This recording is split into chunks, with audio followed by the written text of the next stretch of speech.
राजनीति में जाति के विज्ञान की ये क्लास है। बीजेपी और उसके साथी दल आज सुबह से ही एक सवाल पूछ रहे हैं। क्या राहुल गांधी किसी के कंधे पर सवार होकर सत्ता पाना चाहते हैं या खुद के सहयोगियों के वोट बैंक पर राहुल की नजर है? अब ये बात क्यों हो रही है? बीते 24 घंटे में 3 खबरें सामने आई हैं, तीनों आपके सामने रख रही हूं। पहली खबर मंगलवार की, जहां राहुल गांधी ने कांग्रेस के ओबीसी विंग की बैठक में सरकार को धमकी देते हुए कहा, जेनजी से कहीं ज्यादा आबादी ओबीसी समाज की है, अगर वो सड़क पर आ गए तो मोदी सरकार को झुकना ही पड़ेगा। दूसरी खबर उत्तर प्रदेश से, जहां अखिलेश यादव ने एनडीए की पार्टियों के सीट बंटवारे का ऐलान जो है वो करते हुए ये बताया, अखिलेश के सीट बंटवारे का गेम, एनडीए के सीट बंटवारे का ऐलान कर दिया। मतलब अखिलेश खुद इंडिया ब्लॉक में है, लेकिन वो एनडीए में किस पार्टी को कितनी सीट मिलेगी ये बता गए। और तीसरी खबर आई बिहार से, जहां पूरे मॉनसून सत्र से गायब रहे तेजस्वी यादव अचानक एक्टिव हो गए। छात्रों के मुद्दे पर सड़क पर उतरे, लेकिन कांग्रेस से दूरी बनाकर। अब देखने में तो ये तीनों खबर 3 अलग अलग जगह पर 3 अलग अलग सियासी पार्टियों से जुड़ी हुई दिख रही है, राइट? ऐसा ही लग रहा है। एक जगह कांग्रेस है, एक जगह समाजवादी पार्टी है, एक जगह आरजेडी है, लेकिन तीनों एक कड़ी से जुड़े हुए हैं। ओबीसी यानी अन्य पिछड़ा वर्ग, देश का सबसे बड़ा जाति समूह। ये कड़ी कैसे जुड़ रही है, एक एक करके आपको समझाती हूं। तैयार है आप? सूत्रों के मुताबिक मंगलवार को राहुल गांधी ने कांग्रेस ओबीसी मोर्चे की बैठक में नया प्लान शेयर किया। कहा कि अब ओबीसी के नाम पर आंदोलन खड़ा करो, जाति जनगणना को मुद्दा बनाओ। राहुल इस भरोसे में है कि उनका ओबीसी वाला ये कार्ड भयंकर चलेगा, जरूर चलेगा। इसीलिए कांग्रेस कार्यकर्ता को बब्बर शेर बताने वाले राहुल गांधी अब देश की जनता को बब्बर शेर बता रहे हैं। और हिरण किसे कह रहे हैं, आप इस बयान को सुनकर समझ जाएंगे। हिंदुस्तान की जो जनता है ना, वो बब्बर शेर है, और अब वो हिरण ढूंढ रही है, और वो कहने भाई वहां पे हिरण चाहिए, और सारे के सारे हिरण झुक रहे हैं। एक पार्लियामेंट हाउस के पीछे झुक रहा है। तो राहुल गांधी ने अपने ओबीसी मोर्चे को टास्क दिया आंदोलन वाला। उनके नेता काम पर भी लग गए। जाति जनगणना में ओबीसी का स्लॉट नहीं होने का मुद्दा उठाया उन्होंने। अब आप कहेंगे, मैडम ये ओबीसी स्लॉट क्या होता है? तो जनगणना 2027 के दूसरे चरण का काम शुरू हो गया है? इसके तहत आपके घर पर जनगणना कर्मचारी आएंगे, आपसे कुछ सवाल पूछेंगे। 40 सवाल लेकर आएंगे आपके घर में। जनगणना के लिए 40 सवाल जो पूछे जाएंगे, उसमें 10वां सवाल क्या है? आपकी जाति का, जिसमें आपसे जनगणना कर्मचारी पूछेंगे कि आप अनुसूचित जाति से हैं क्या? आप कहेंगे नहीं। अच्छा, आप अनुसूचित जनजाति से हैं क्या? आप कहेंगे नहीं। तो आप अपनी जाति बताइए। फिर वो ये कहेंगे कि आप जिस भी जाति से है वो जाति लिख दीजिए। कांग्रेस सहित विपक्ष की कई पार्टियों को इसी से दिक्कत है। अब आपके मन में सवाल होगा कि ओबीसी का जिक्र वो भी तो होना चाहिए, क्योंकि एससी एसटी ओबीसी यही करते हैं हम। देखिए, भारत में आजादी के बाद 1951 में पहली बार जनगणना हुई। कौन सी थी वो वर्ष? कौन सा था? 1951 पहली जनगणना शुरू हुई। तब देश में पंडित नेहरू की अगुवाई में कांग्रेस की सरकार हुआ करती थी। 1951 से पहले 1931 में अंग्रेजों के शासन में जो आखिरी जनगणना हुई थी, उसमें जाति की भी गिनती हुई थी। वो कब हुई थी? 1931 में। लेकिन आजाद भारत में जब जनगणना की बारी आई, तो पंडित नेहरू की सरकार ने जाति की गिनती से मना कर दिया।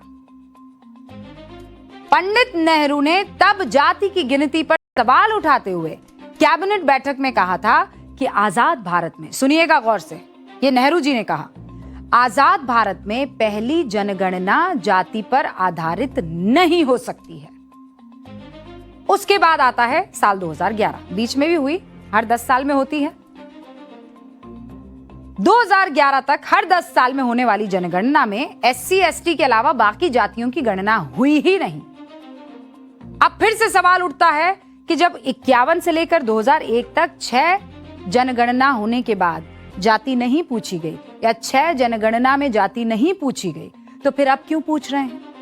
इसका जवाब भी दे देती हूं। आपको 2011 में मनमोहन सिंह सरकार ने जाति जनगणना की घोषणा की। उस वक्त जातियों की गणना की गई थी, लेकिन क्या उन्होंने जाति की घोषणा की? जवाब है नहीं। आंकड़े जारी ही नहीं किए गए, क्योंकि जनगणना में जातियों की गिनती में बहुत खामियां पाई गई। और मैं आपको बताती हूं कौन कौन सी खामियां पाई गई। आइए, बोर्ड बाबू को जरा आप प्रणाम कर दीजिए। तो ये जो इस वक्त आपको दिखाई दे रहा है, जनगणना में जाति का पेच कहां फंसा है उसको समझा रही हूं मैं। 1931 की जनगणना जो हुई उसमें क्या हुआ था? जातियों को गिना गया था क्लियरली, लेकिन फिर और उस वक्त कितनी जातियां थी जब जातियों की गिनती हुई ना? जातियों की गिनती वो कितनी थी? 4147। इन जातियों का जिक्र किया गया जब 1931 में जनगणना की गई। ठीक है, फिर आ जाइए 2011 कट्टू। 2011 में क्या हुआ? ये जो इस वक्त आपको 4141 जातियां दिख रही है, वो कितनी हो गई? कितनी हो गई? 46 लाख, 46 लाख। कहां 1931 में 4147 जातियां। आप आ जाइए 2011, जिसके आंकड़े जो हैं वो रखे नहीं गए हैं सामने। बहुत सारी खामियां थी और बहुत सारे इश्यूज थे, लेकिन ये 4000, लगभग 4000 जो जातियां थी वो हो गई 46 लाख। 80 साल में जातियों की संख्या कितनी बढ़ गई?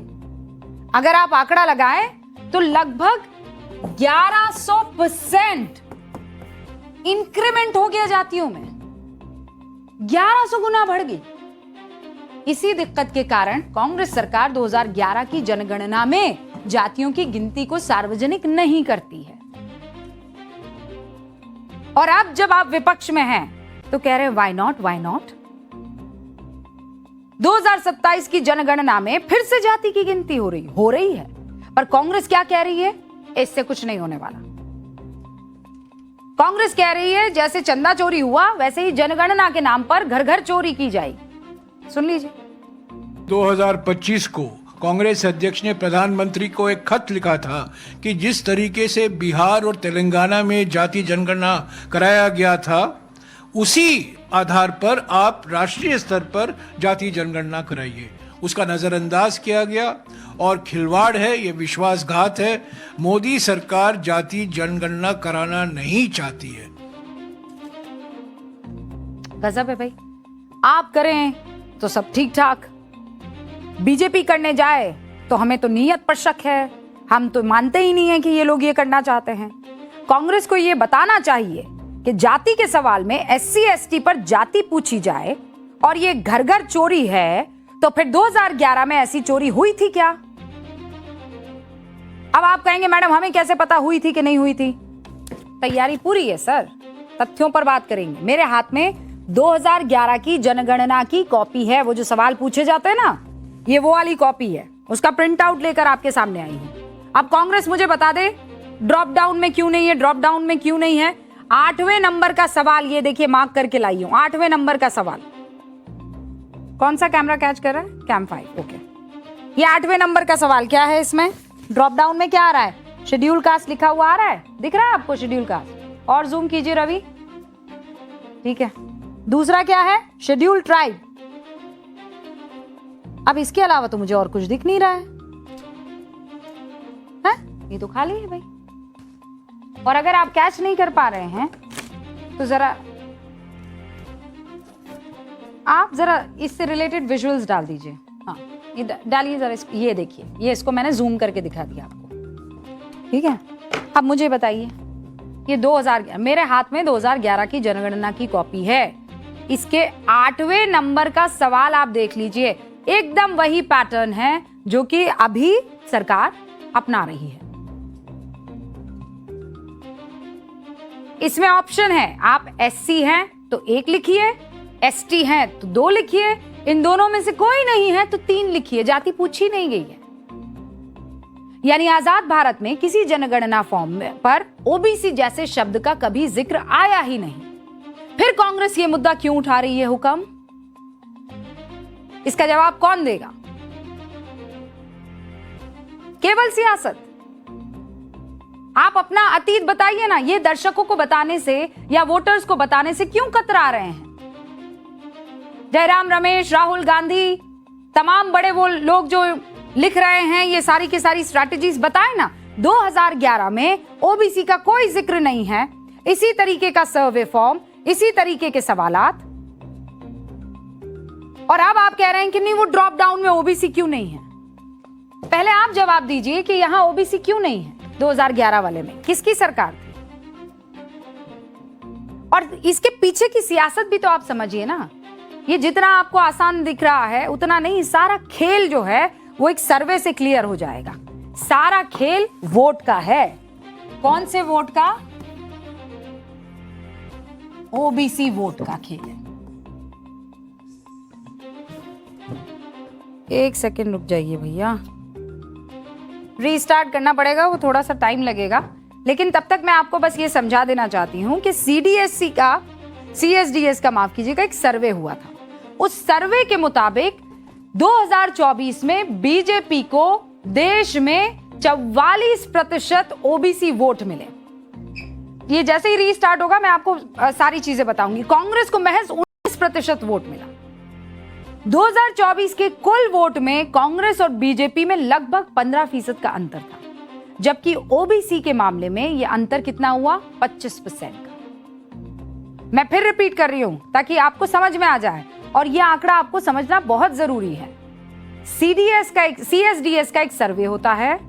उस सर्वे के मुताबिक 2024 में बीजेपी को देश में 44%, मैं बता देती हूं, यह देखिए आ गया। पूरा जो खेल है वो ओबीसी वोट का है। अब कैसे है? 2024 में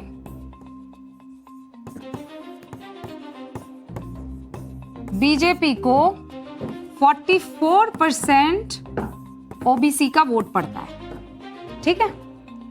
और इसी 2024 में कांग्रेस को कितना पड़ता है? लगभग 19%, यही ओबीसी वोट, ठीक है। अब टोटल वोट जो पड़ता है उसमें जो अंतर आता है वो कितना आता है? कांग्रेस और बीजेपी लगभग 15% का अंतर, जबकि ओबीसी के मामले में यह अंतर कितना है? 25%। मतलब टोटल वोट जो पड़ा था ना, टोटल वोट जो दोनों पार्टियों को, उसका जब डिफरेंस निकाला गया तो वो 15% के आसपास आता है। लेकिन यहां पर ये कितना हो जाता है? यहां पर लगभग 25% हो जाता है। सबसे बड़ा अंतर कहां आ गया? 25% का ओबीसी में। इसीलिए राहुल गांधी को लगता है कि दिल्ली की कुर्सी और उनके बीच कोई है तो वो ओबीसी का वोट है। लेकिन पेच ये है कि प्रधानमंत्री नरेंद्र मोदी खुद ओबीसी वर्ग से आते हैं, और भारत में आज तक सिर्फ 2 ही प्रधानमंत्री ओबीसी वर्ग से आए हैं। पहले एचडी देवेगौड़ा और दूसरे प्रधानमंत्री नरेंद्र मोदी। यानी कांग्रेस से 6 प्रधानमंत्री हुए। हुक्म 6 प्रधानमंत्री, एक भी ओबीसी का नहीं। व्हाई? बीजेपी से 2 प्रधानमंत्री हुए, जिसमें से एक ओबीसी वर्ग से आते हैं, और यही तथ्य कांग्रेस के लिए मुश्किल तो बनेगा।